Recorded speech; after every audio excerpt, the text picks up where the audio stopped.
Memperlihatkan terlebih dahulu apa tempat-tempat stuck kita, apa tempat-tempat di mana kita berhenti, stagnan, di mana kita tidak punya perkembangan, di mana kita sampai pada posisi establish, tapi establishnya terlalu nyaman, di zona nyaman.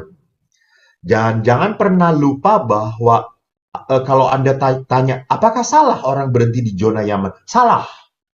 Ini premis pertama yang harus kita tahu ya, bahwa hidup beriman, hidup religius itu tidak pernah boleh berhenti pada zona nyaman. Tidak pernah berhenti pada zona di mana saya merasa comfortable. No, no, no, no. Gitu ya. Iman itu harus terus berjalan, bergerak, dibentuk semakin lama. Sekali lagi, Yesus kemarin juga berbicara di dalam misa, bacaannya, dikatakan apa? Seperti benih. Pohon itu terus-menerus bertumbuh, berkembang. Tidak pernah pohon itu berhenti berkembang. Maka sama, hidup beriman kita pun tidak pernah boleh sampai pada titik berhenti. Harus selalu berkembang maju.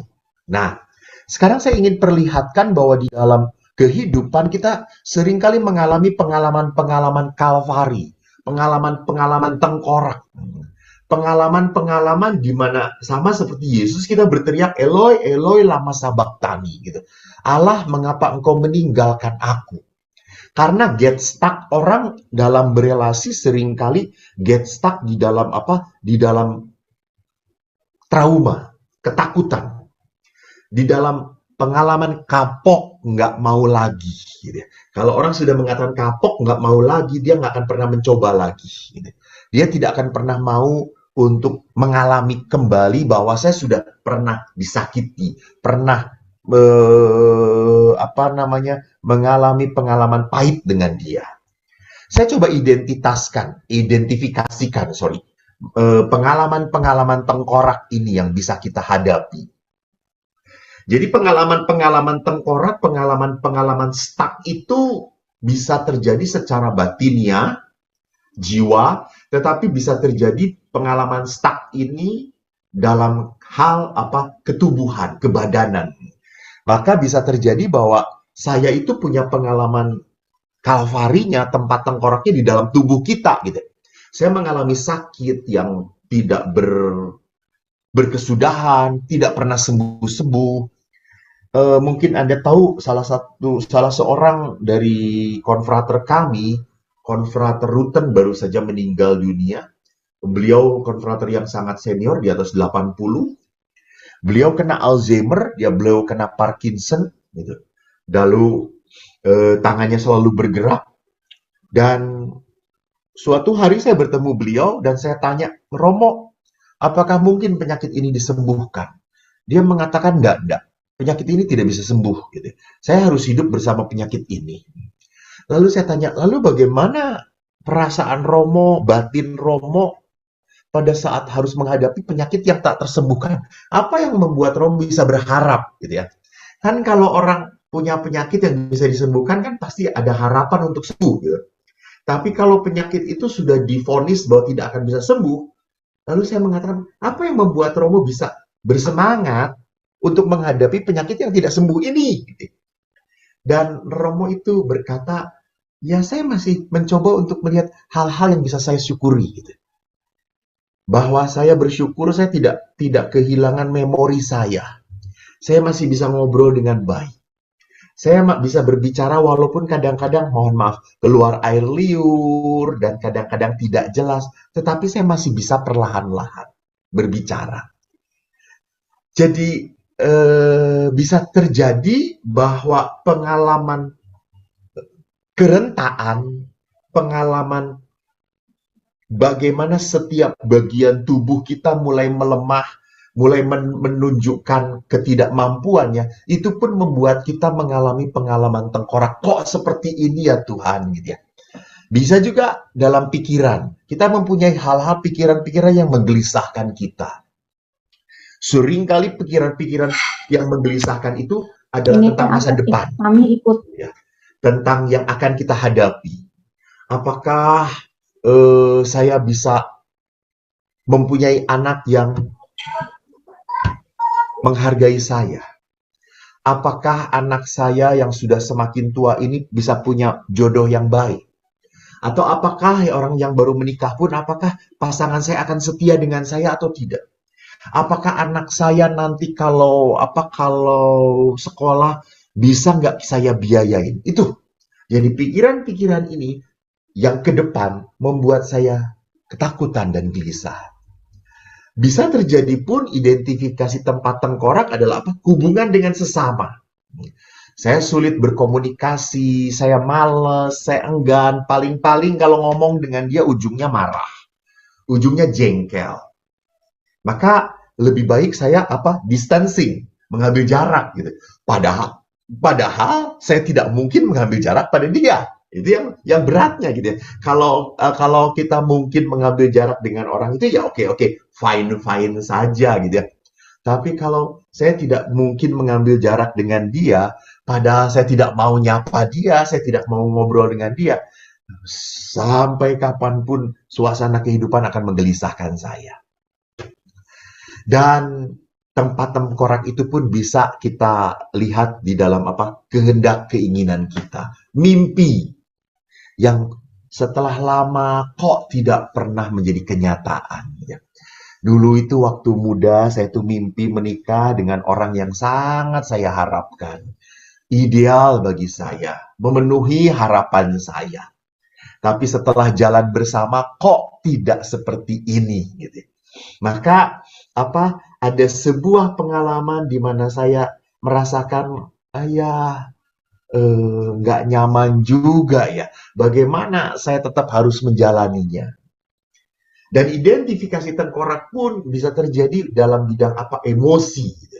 Mengalami stres bahwa saya tidak dipercaya, saya tidak diakui, saya tidak dianggap.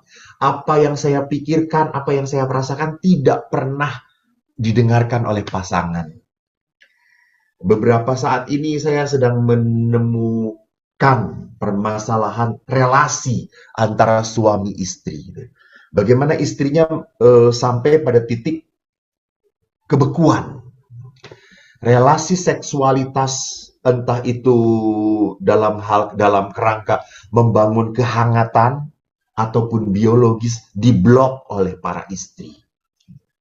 Kenapa bisa terjadi? Menarik sekali seorang psikolog mengatakan istri memblok karena apa? Karena istri tidak menemukan dan menerima apa yang dia harapkan, apa yang dia impikan, dan apa yang dia bayangkan. Maka pada saat relasi perkawinan, pasangan tidak merasakan bahwa harapan, ekspektasinya, keinginannya, dan cita-citanya tidak terpenuhi, maka dia akan ngeblok. Gitu. Dia akan frigid, dia akan dingin. Namun setelah diolah, kemarin ada kesaksian yang menarik, setelah istrinya diolah dan suaminya mau berusaha untuk memenuhi apa yang diharapkan oleh istrinya, dan istrinya berkata, saya dengan rela akhirnya memberikan kasih kepada dia. Saya dengan rela akhirnya menerima dia, memeluk dia kembali. Lihat. Jadi orang itu bisa kita dekati, bisa kita bawa bukan karena dipaksa, tetapi kan pada saat dia merasa dimanusiakan, pada saat dia merasa dimengerti, akhirnya dia mau mengikuti, gitu ya. Atau jangan terjadi juga identifikasi tempat tengkorak adalah dalam hidup rohani kita, gitu ya. Kita sudah mulai kering berhadapan dengan Tuhan. Kita sudah mulai merasakan bahwa kok saya ya doa-doa dengan Tuhan, kok saya merasa tidak merasakan sebuah kehangatan lagi. Gitu. Saya tidak merasakan pengalaman kerinduan dengan Dia. Ini saat-saat kritis dalam hidup kita, Bapak Ibu. Dan saat-saat kritis ini pun tentunya meminta kita untuk mengambil keputusan. Ini tadi kalau kamu mau move on atau get stuck, gitu ya. Jadi saat kritis, saat dimana kita tidak nyaman, Saat kita sedang mengalami penderitaan krisis, batin ataupun penderitaan secara badani, ini adalah saat kritis untuk memilih tetap tinggal di tempat tengkorak, tetap tinggal di dalam penderitaan, sakit, atau saya mau kritis melampaui ini tempat pun tengkorak itu. Jadi kalau saya tinggal di tempat tengkorak itu berarti saya mengalami pengalaman disintegrasi gitu ya. Jadi kehancuran, bukan keintegral kan. Integral itu kan masuk ke dalam, jadi menyatu gitu. yang Disintegrasi meminta itu kita untuk terpecah. mengambil keputusan. Saya mengalami kehancuran berantakan. Apa yang berantakan dalam diri saya? Yaitu tadi, bahwa akhirnya saya akan menimbun tengkorak demi tengkorak, kemarahan demi kemarahan, kesedihan dan kepedihan demi Kamu kepedihan, mau move dan akhirnya on atau saya akan get tenggelam di dalam permasalahan saya, dan akhirnya mematikan saya. Atau justru saya berani bangkit, membarui, melampaui tempat tengkorak. Jadi sekarang how, kan pertanyaannya how. Mari kita belajar dari pengalaman Musa bersama bangsa Israel. Ini pengalaman yang bagus banget, bilangan 13 sampai dengan bilangan 14 sebetulnya ya, yang mau saya katakan. Tapi ini cukup panjang Bapak Ibu. Jadi saya bacakan saja garis besarnya saja ya. Jadi ingat bahwa Musa itu kan tidak bisa masuk ke tanah Kanaan. Pada saat Musa berada di Jadi ingat bahwa Musa itu kan mereka tidak bisa mengutus masuk ke tanah Kanaan. Musa itu mengutus para utusan dari 12 suku Israel. Coba lihat bagaimana sih tanah yang mau diberikan oleh Tuhan itu. Jadi beberapa orang mengintai tanah Kanaan yang akan kuberikan kepada orang Israel. Setiap suku nenek Bisa moyang masuk mereka ke tanah harus Kanaan. kau suruh seseorang. Ini perintah Allah pada Pada Musa. saat Musa Dan Musa berada melakukan. di pinggir Jadi tanah setiap Kanaan, pemimpin dari suku 12 suku itu disuruh mengintai. Dan akhirnya mereka pergi ke tanah Negeb. Mereka mengamati tanah Kanaan itu seperti apa, dan apa hasilnya? Mereka harus laporkan kepada Musa. Dan ini hasil dari para pengintai. Mereka 40 hari tinggal di sana, di tanah Kanaan. Setelah mereka melihat tanah yang dijanjikan, the promised land itu gitu ya. Lalu mereka membuat laporan kepada Musa, ini Harun, dan hasil seluruh dari bangsa para pengintai. Israel. Bagus, mereka laporannya. 40 hari tinggal. Kami sudah masuk ke negeri kemana kau suruh kami datang, dan memang negeri itu berlimpah susu dan madunya. Jadi ini lihat hal positif sebetulnya ya. Jadi betul, Tuhan itu menjanjikan berkat tanah yang diberkati. Tetapi lihat di sini ada campuran yang menarik di sini gitu ya. Bahwa mereka berkata hanya ya Musa lihat ya. Ini hasil dari para di negeri ini tuh pengintai. kuat-kuat loh. Mereka 40 hari tinggal di sana sangat besar. Di tanah Kanaan. Setelah mereka melihat tanah yang dijanjikan the promised land itu gitu ya. Lalu mereka membuat laporan, keturunan enak itu adalah keturunan raksasa. Jadi itu yang kita lihat bahwa Goliat, Filistin, itu ada suku-suku Gad. Itu adalah orang-orang kuat sekali. Orang Amalek, diam di tanah Negeb. Orang Het, orang Yebus, orang Amari, diam di pegunungan. Orang Kanaan, diam sepanjang laut di tepi sungai Yordan. Jadi awalnya mereka, para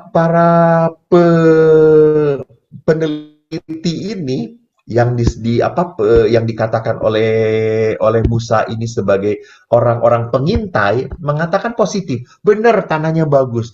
Tapi ya ini berat banget, bangsanya hebat-hebat, kuat. Mereka punya kubu. Artinya kalau kubu itu diserang, mereka diserang satu, yang lain akan nyerang gitu ya. Jadi nggak gampang. Mereka membuat laporan kepada Musa, Harun, dan seluruh bangsa Israel. Ada dua bagus pengintai yang hebat. Kami sudah masuk ke negeri kemana kau suruh kami datang. Kaleb berkata apa? Kaleb mencoba menenteramkan hati bangsa itu di hadapan Musa dengan berkata, tidak, nggak apa-apa, tenang. Kita akan maju dan menduduki negeri itu sebab kita pasti akan mengalahkannya. Jadi lihat di sini, saya nanti akan perlihatkan antara apa bedanya antara people of faith and people of fear, gitu ya. Orang-orang yang punya iman dan orang-orang yang punya ketakutan. Nanti bisa dilihat. Tetapi orang yang pergi ke sana bersama-sama dengan dia langsung menanggapi kata-kata Kaleb. Tidak dapat, kita tidak dapat maju berperang melawan bangsa itu. Karena mereka lebih kuat daripada kita. Dan lihat, semuanya akhirnya ngomong hal yang sama. Dan tidak hanya itu, bahkan segenap umat pada saat mendengar bahwa bangsa itu kuat, dahsyat, apa yang dilakukan? Segenap umat itu mengeluarkan suara nyaring dan bangsa itu menangis pada malam itu. Tidak hanya menangis, ini kurang ajarnya orang Israel itu ya. Memang lucu kalau melihat perjalanan orang Israel itu. Mereka tidak hanya menangis, mereka bersungut-sungut kepada Musa dan Harun.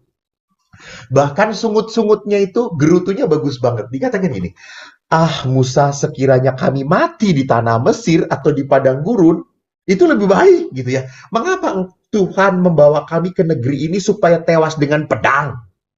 Dan istri anak kami menjadi tawanan. Bukankah lebih baik kita pulang ke Mesir?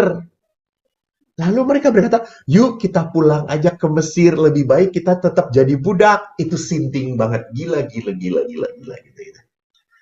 Dan kesimpulannya gitu. Tapi ya itu menarik ya. Bahwa memang ini manusiawi banget gitu. Karena manusia, kalau orang yang sudah namanya putus asa, itu orang akan lebih merasa bahwa lebih baik hancurlah, lebih baik matilah, udahlah daripada saya harus berhadapan dengan kesulitan ini.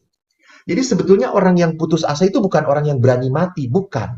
Orang yang putus asa adalah orang yang tidak berani hidup.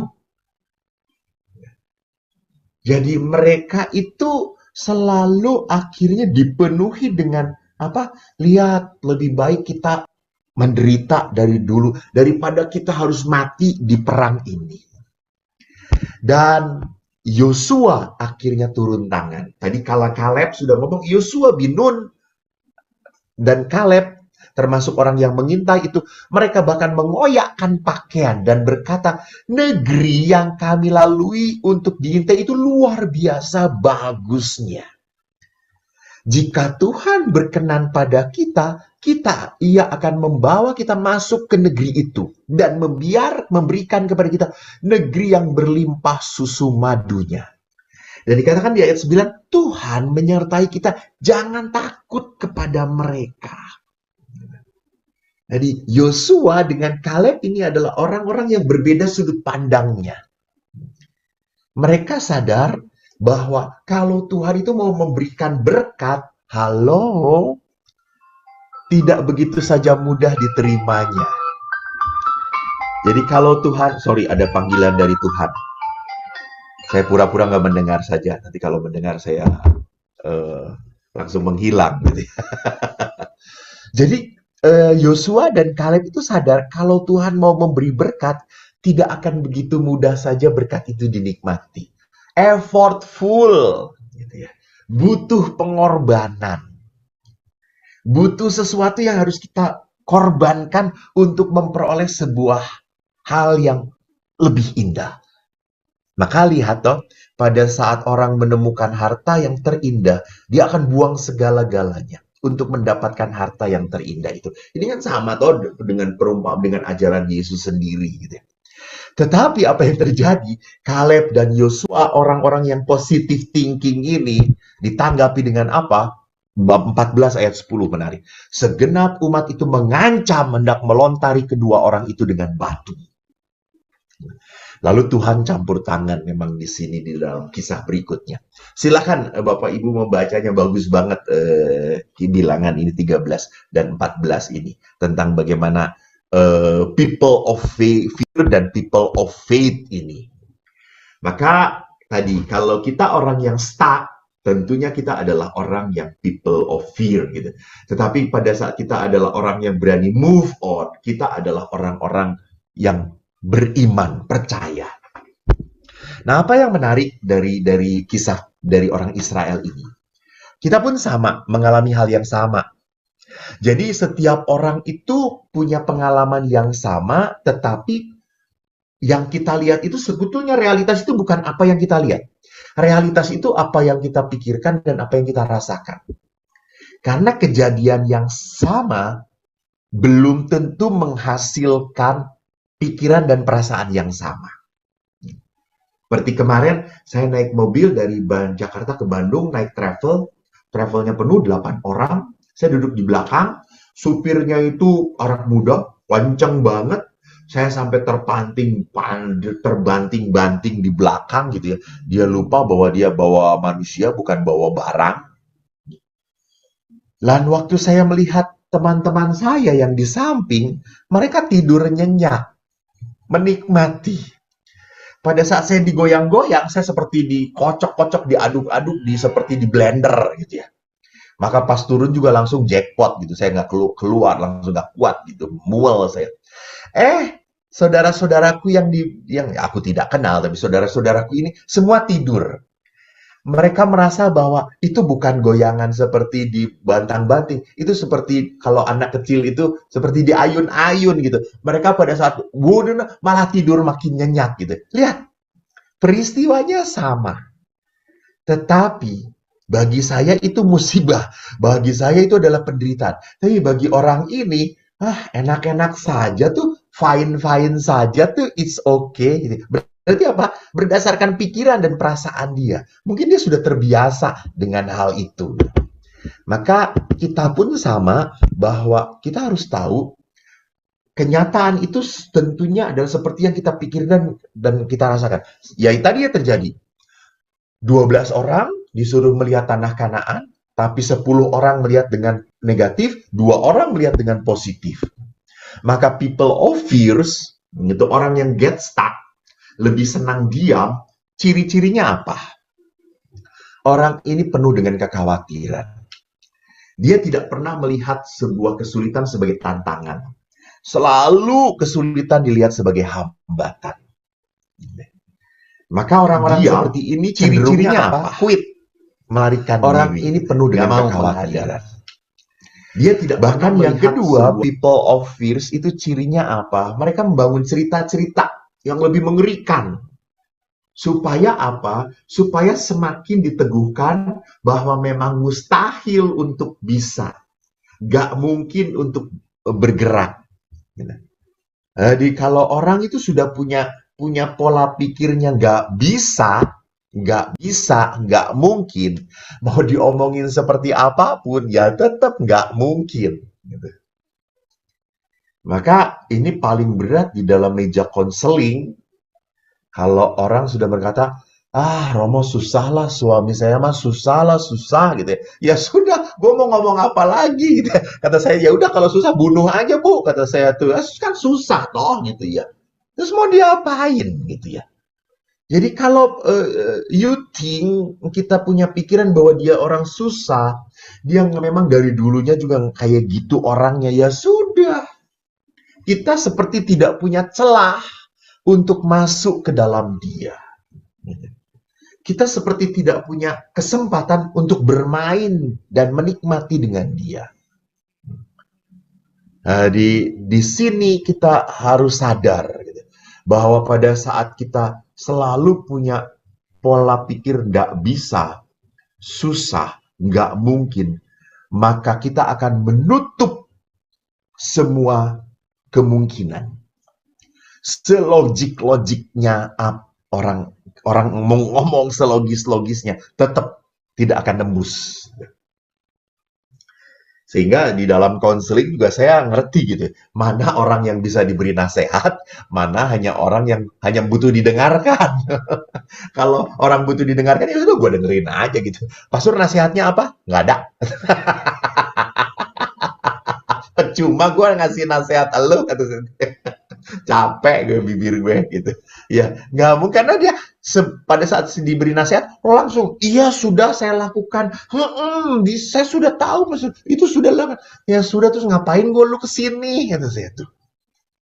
Jadi lihat bahwa pada saat kita mempunyai pola pikir, pola merasakan yang membangun sebuah tembok, maka sekali lagi kita tidak akan pernah bisa loncat melampauinya. Maka saya selalu mengatakan bagi orang beriman, tabu mengatakan tidak bisa dan tidak mungkin itu, gitu ya. Karena kita harus ingat ada faktor kuasa Allah yang selalu menyertai kita. Maka yang ketiga, orang-orang yang people of fear ini, gitu ya, orang-orang yang senang get stuck ini, mereka menolak iman, harapan, dan pandangan positif dari orang lain. Jadi bagi Anda pun sama, gitu ya, kita harus mendengarkan tipe apa sih orang yang kita hadapin. Atau jangan-jangan saya pun berpikir saya tuh tipe seperti apa, gitu. Saya tuh adalah tipe orang yang mungkin selalu udah nggak bisa, udah putus asa, gitu ya, sudah. Gitu ya. Jadi kalau orang mudah putus asa ini yang dibereskan adalah apa? Internalnya dia dulu. Dia harus belajar untuk apa? Belajar untuk punya harapan, punya percaya. Yang keempat, orang yang negatif selalu membesarkan masalah dan ketakutannya bahkan tidak percaya pada orang lain. Jadi orang ngomong seperti apapun ya udah keras gitu ya. Ada seorang ibu sungguh menolak anaknya, kecewa pada anaknya karena perkawinan anaknya itu dengan pasangan yang beda gereja. Dia sama sekali tidak mau mengakui, dia kecewa, dia merasa gagal mendidik anaknya yang sudah dia didik secara iman Katolik gitu. Dan akhirnya setelah anaknya ini menikah sama sekali dia tidak mau menyapa. Saya diminta untuk menjembatani, saya ngelihat ibunya, waduh, kata saya. Sudah, ibu ini hanya bisa didengarkan dahulu dan didoakan. Lalu padahal anaknya sudah ingin banget. Terus saya mengatakan pada anaknya, kamu harus selalu siap sakit hati. Selalu siap sakit hati. Berhadapan dengan orang seperti ini. Gitu. Tetapi bagaimanapun kita harus belajar mencoba orang yang itu. Jadi orang-orang semacam ini harus dikalahkan dengan melalui firman gitu. Kalahkan kejahatan dengan kebaikan itu tadi. Nah, orang yang penuh ketakutan pun adalah orang yang sebetulnya punya self-image yang poor gitu. Self-image yang jelek dengan dirinya sendiri. Jadi dia sudah melupakan identitas sebagai seorang pribadi yang diciptakan oleh Allah, punya daya kemampuan, punya potensi. Allah itu kan menciptakan manusia dengan potensi. Jadi bukan Allah menciptakan manusia dan membiarkan begitu saja. Dan. Kita itu punya potensi, punya kemampuan, punya daya. Gitu. Hanya apakah daya itu, potensi itu disadari atau tidak. Jadi kesimpulannya adalah jangan biarkan ketakutan mematikan masa depan. Janganlah memasuki masa depan dengan membawa ketakutan. Jadi takut itu boleh-boleh, marah itu boleh-boleh, khawatir itu boleh. Sekali lagi tidak pernah boleh mengatur langkah kita. Kekhawatiran, ketakutan, kecemasan itu adalah sesuatu yang membuat kita untuk pertimbangan, untuk dipertimbangkan. Bukan untuk menghalangi, untuk dipertimbangkan. Oh, ada ya, ini yang bisa menghalangi kita. Ini yang bisa menjadi sesuatu ancaman begitu. Oke. Tetapi jangan sampai itu membuat kita tidak bisa bergerak. Apa yang terjadi dengan people of fear ini? Jadi ada dua hal dalam pribadi orang yang get stuck ini. Mereka lupa apa yang telah Tuhan perbuat pada mereka. Jadi lihat get stuck ini. Mereka lupa apa yang telah Tuhan setelah 40 tahun mereka jalan dari Mesir ke seberang ke dekat tanah Kanaan. Itu Tuhan yang memelihara mereka loh. Mereka kan cuma jalan toh. Mereka nggak pernah kerja get stuck ini. Mereka lupa tidak apa yang telah Tuhan hunting pun tidak. Allah memberikan mana dan burung puyuh. Allah memberikan air. Di saat ada laut yang menutup, Allah bukakan jalan untuk mereka. Jadi kok aneh gitu ya. Jadi kalau orang-orang ini punya ketakutan, merasa ditinggalkan oleh Tuhan, mbok ngelihat ke Buat pada belakang. mereka. Mbok ngelihat ke belakang. Jadi lihat berapa banyak Tuhan sudah memberkati kita. Siapa yang membuat engkau sampai pada titik saat ini kalau bukan karya Tuhan? Jadi jangan sampai karena lucu tuh ada seperti peribahasa. Jangan sampai karena nila setitik rusak susu sebelanga. Bukan karena ada lucu orang Papua itu kemarin. Karena nila setitik bisa merusak susu Buat sebelahnya. Jadi lihat bukan sebelahnya tapi sebelahnya apa tuh saya. Jadi jangan sampai karena hal kecil saja masalah yang kita hadapi membuat kita terpuruk, tapi sampai melupakan apa yang telah Tuhan buat untuk hidup kita. Atau bisa terjadi people of fear ini adalah mereka yang terlalu nyaman dengan kekinian. Itu tadi, comfort zone. Jadi maaf ya, comfort zone itu kenyamanan bukan hanya semata-mata orang itu nyaman dengan sesuatu yang indah, enak, tapi ada juga orang yang nyaman menderita. Aneh gitu ya, aneh. Jadi menderitanya tuh karena bodoh gitu ya. Karena mau diperalat.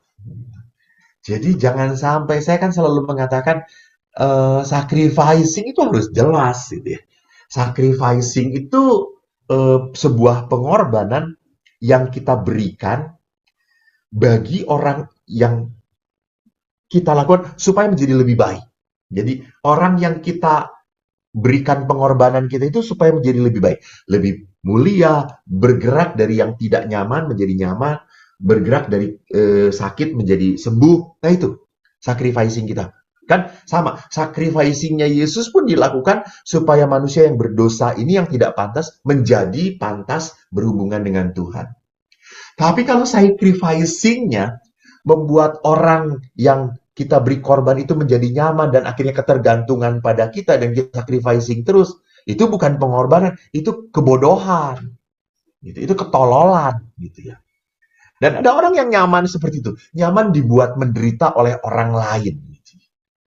Seolah-olah ini ada sebuah pengorbanan yang aku hantarkan bersama Yesus. Enggak coy, enggak, lu tolol kata saya, lu tolol. Nggak bener kayak gitu, nggak bener kayak gitu. Jadi kita harus berani untuk melihat roh kudus atau ini adalah roh jahat yang membuat kita settle dengan penderitaan ini. Nah ini hal yang tidak mudah tentang pembedaan roh gitu ya. Lalu sekarang apa yang terjadi dengan people of faith? Orang yang menjadi pribadi-pribadi yang mau get out from the comfort zone gitu ya, berangkat, jalan, pergi, adalah orang-orang yang selalu ingat akan karya Allah dalam hidup mereka. Sehingga mereka tidak hanya menjadi orang yang penuh syukur, ini yang saya pernah ngomong kalau tidak salah, not becoming thanksgiving person, tapi juga hidup mereka membawa rasa syukur pada orang lain, thanksgiving person. Jadi kembalikan kepada apa yang saya tadi katakan. Orang yang berani berkorban bagi orang lain adalah pengorbanan kita itu membuat orang lain yang kita bantu bergerak, bukan bergantung pada saya. Salah, tidak pernah boleh orang yang kita bantu ini menjadi bergantung pada saya. Karena setiap pribadi itu harus punya kemampuan, sekali lagi kan punya potensi, punya kemampuan untuk bangkit dalam dirinya sendiri. Maka becoming thanksgiving person itu adalah pribadi yang tidak hanya bisa menikmati berkat Tuhan, tetapi dia juga menjadi pribadi yang tergerak untuk apa? Untuk membagikan berkat pada orang lain. That is becoming thanksgiving person. Maka ada 3 hal yang menarik di dalam diri orang yang mau menjadi people of faith. Harus membangun kesadaran pertama, gratitude, rasa syukur. Karena rasa syukur ini adalah kunci bagi kita untuk sampai pada sebuah pelayanan. Kunci pada kita, syukur itu benar-benar kunci Untuk apa? Untuk hidup dalam sukacita. Syukur itu adalah kunci supaya kita bisa berbagi kehidupan kita. Syukur itu adalah kunci di mana kita bisa belajar berkata enough pada setiap rahmat Tuhan. Jadi syukur itu adalah tindakan pertama, keutamaan pertama yang membuat kita sadar bahwa semua ini terjadi karena kemurahan hati Tuhan. Jadi orang bersyukur itu bukan semata-mata ini terjadi karena gue, gitu. Enggak. Jadi syukur itu selalu melibatkan batin yang membuka kesadaran bahwa ini hanya mungkin terjadi karena atas pertolongan Tuhan. Maka kalau kita kembali kepada devosi kerahiman ilahi kan dikatakan doa yang selalu muncul dalam kerahiman ilahi adalah Yesus, engkaulah andalanku. Jadi dia merasakan kenikmatan di dalam kehidupan semata-mata karena karunia, karena rahmat. Jadi syukur ini menyadarkan orang bahwa semua itu adalah karunia. Maka yang kedua, people of faith adalah orang-orang yang orientasinya apa? Growth. Gitu. Orientasinya berkembang. Bukan orientasinya kenyamanan. Bukan orientasinya semakin banyak yang saya dapat. Bukan. Jadi kalau orientasi people of faith itu sudah ke dalam batin. Jadi bukan saya tidak mau mengatakan bahwa materi itu tidak penting dan. Saya mengatakan materi itu diperlukan. Gitu. Tetapi pada saat orang itu sampai menjadi people of faith, orang yang punya iman, dia itu lebih mementingkan kedalaman jiwa. Jadi perkembangan hidup iman dia, perkembangan relasi dia dengan Tuhan. Maka orang-orang yang mau growth, mau berkembang, tentu adalah orang-orang yang mau siap mengambil resiko dan kreatif. Gitu ya. Jadi dia selalu punya inspirasi. Kan orang-orang nabi-nabi itu adalah orang-orang yang dapat inspirasi, inspiration. Itu adalah sesuatu yang berasal dari Tuhan. Yang membuat dia, oh kita harus lakukan ini. Oh kita harus buat ini. Oh harus kita buat ini. Gitu. Ini, orang yang selalu punya inspirasi adalah orang-orang yang selalu tergerak oleh karya roh dalam batin dia. Maka tidak mungkin orang-orang yang bisa tergerak oleh roh ini adalah orang-orang yang masih scrupulous dengan kebutuhan dia. Dan. Jadi kalau orang suka scrupulous, berkubang di dalam kebutuhan dia, apa sih? Gue punya duit nih, mau kemana sih? Apa yang gue beli ya sekarang ya? Aduh, untung nih sedang dapat kantau gede nih, gitu ya. Lumayan nih, kita dapat bonus banyak. Untuk apa ya? Orang-orang semacam ini tidak mungkin punya kemampuan digerakkan oleh Tuhan. Dan Tuhan tidak bisa menggerakkan orang itu. Karena dia hanya terlibat dengan dirinya sendiri, gitu. Jadi dia tidak akan pernah mendapat inspirasi dari Tuhan untuk melakukan sesuatu. Kalau sekali lagi hanya bergumul dengan how I becoming happier lagi, more happy gitu ya. Bukan peace gitu, bukan damai. Yang ketiga tentunya dua sikap ini pun dilandasi oleh apa? Dilandasi oleh ketergantungan pada Tuhan. Tadi rahmat.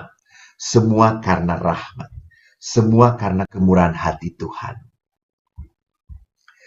Nah, sekarang mari kita lihat bagaimana menjadi pribadi yang berani selalu terbuka, sadar bahwa kehidupan itu semata-mata adalah rahmat, berkat dari Tuhan. Pertama, berusahalah untuk mempunyai waktu rohani bersama Allah. Jadi, maaf Bapak Ibu yang terkasih, jangan pernah lupa untuk mencapai sebuah keutamaan, tadi gratitude, growth, and depends on God, itu kan keutamaan. Kita harus ada latihan rohani. Jadi tidak pernah bisa keutamaan itu diraih begitu saja gitu ya. Tidak bisa. Jadi keutamaan-keutamaan rohani itu tidak bisa muncul secara manusiawi di dalam batin kita. Tidak. Jadi kemanusiaan kita seperti Paulus katakan kedagingan gitu ya. Maka kita kalau tahu kesabaran, kelembutan, belas kasih, pengampunan, itu adalah keutamaan-keutamaan yang dimiliki Allah. Dan kalau kita mau memasuki keutamaan-keutamaan ilahi milik Tuhan, harus ada sebuah latihan rohani. Kan sama toh, badan ini pun kalau mau jadi atlet, ya harus dibentuk gitu ya. Nggak bisa, gue langsung mau jadi ikut maraton di Boston gitu yang terkenal di Amerika, maraton Boston gitu. Langsung lari, modar lu gitu ya. Orang lain finishnya hanya dalam berapa menit, lu 2-3 hari baru finish gitu ya. Karena nggak terbiasa badan kita gitu ya. Nah sama, hidup rohani kita pun harus seperti itu gitu. Maka akhirnya kalau hidup rohani terbentuk, pengorbanan seperti pengorbanan apapun akan mengalir dengan mudah. Gitu. Jadi pertama adalah apa? Relasi dengan Allah. Itu sesuatu yang impossible ditinggalkan. Nggak bisa. Saya kok mau berkata kepada Bapak Ibu juga, maaf, relasi dengan Allah itu bukan hanya urusan rohaniwan. Bukan hanya urusan biarawan-biarawati. Bukan loh. Justru mohon maaf ya, itu adalah kekuatan yang harus Anda punyai. Ini rahasia, jangan ngomong-ngomong ya. Kenapa harus Anda punyai? Karena istri Anda adalah orang yang sulit dalam hidup. Kan pernah toh, seorang suami, saya pernah cerita toh, suatu saat neraktir saya. Pas neraktir saya itu dia buka dompet. Kayak gini, dia buka dompet. Nggak sengaja saya ngelihat di dompet itu ada foto ibu istrinya. Saya kaget. Dan, kata gue, sayang banget lo sama istri ya Pak. Gitu. Kenapa Romo? Itu kok ada foto istri di dompet Bapak? Terus si Bapak itu dengan tenang berkata, Romo, saya ini bukan sayang-sayang banget sama istri, bukan. Lalu, kenapa Bapak naruh foto istri di dompet? Gini Romo, saya itu kan kerja, saya itu susah banget. Banyak masalah di dalam pekerjaan saya. Jadi pada saat saya menghadapi masalah yang berat, saya buka dompet. Dan saya melihat istri saya. Lalu saya berkata dalam hati, orang yang paling sulit aja bisa saya hadapi. Apalagi masalah yang sekecil ini. Gampang lah. Itu membuat motivasi saya menjadi menggebu-gebu Romo. Gitu. Jadi para bapak ingat, jangan lupa berdoa. Karena istrimu adalah yang paling berat kau hadapi dalam hidup ini. Saya mengatakan turut berduka cita untuk Anda semua. Yang kedua, sadarilah bahwa kebutuhan akan Allah, bahwa memang di dalam diri kita itu sekali lagi ada sebuah kebutuhan akan Tuhan. Coba kalau Anda ragu dengan kata-kata ini, saya mau mengatakan ingat, kapan kita berseru pada Tuhan kalau bukan pada saat kita tidak berdaya. Di saat kita tidak bisa apa-apa lagi, sampai situasi batas, kita langsung, God, help me. Jadi apa maksud saya? Dalam batin kita, mau orang itu beriman atau tidak pada Tuhan, mau orang itu agamanya apa, memang dalam batin ini sudah ada roh. Roh untuk apa? Roh untuk membutuhkan Sang Maha Tinggi. Karena kita menghadapi keterbatasan. Dan yang ketiga, ini menarik bagi saya. Saya juga kaget waktu saya membaca. Ini bukan karya saya ya. Saya mendengarkan sebuah khotbah dan bagus banget saya renungkan. Walaupun Anda gagal dan hancur, biarkan cinta Allah tetap mengalir dalam hatimu. Jadi dalam kehancuran dan kepedihan itu, jangan kepahitan yang mengisi hatimu. Jangan. Jangan hanya melulu tangis yang kau alirkan di dalam wajahmu. Belajarlah tersenyum. Buka pintu. Bahwa cinta Allah tetap ada untuk kamu. Bahwa Allah tidak meninggalkan engkau. Karena pada saat pintu kegagalan dan kehancuran membuat Anda sadar bahwa Anda ditinggalkan Tuhan, membuat Anda merasa percaya bahwa Anda tidak dimengerti oleh Tuhan, bahwa ini adalah hukuman dari Tuhan, maka apa? Anda akhirnya hanya akan terpuruk. Anda sulit untuk bangkit. Tetapi kalau Anda membiarkan cinta Allah mengalir dalam hatimu, tidak tertutup, maka Anda akan mudah bangkitnya. Dan ini yang slide yang terakhir, saudaraku. Jalanilah kehidupan dengan penuh rasa syukur. Berani menerima dengan ikhlas. Ugahari. Jadi, tadi kan saya selalu mengatakan bahwa dalam kehidupan ini, kalau kita harus sadari, come and go, come and go, come and go. Everything is come and go.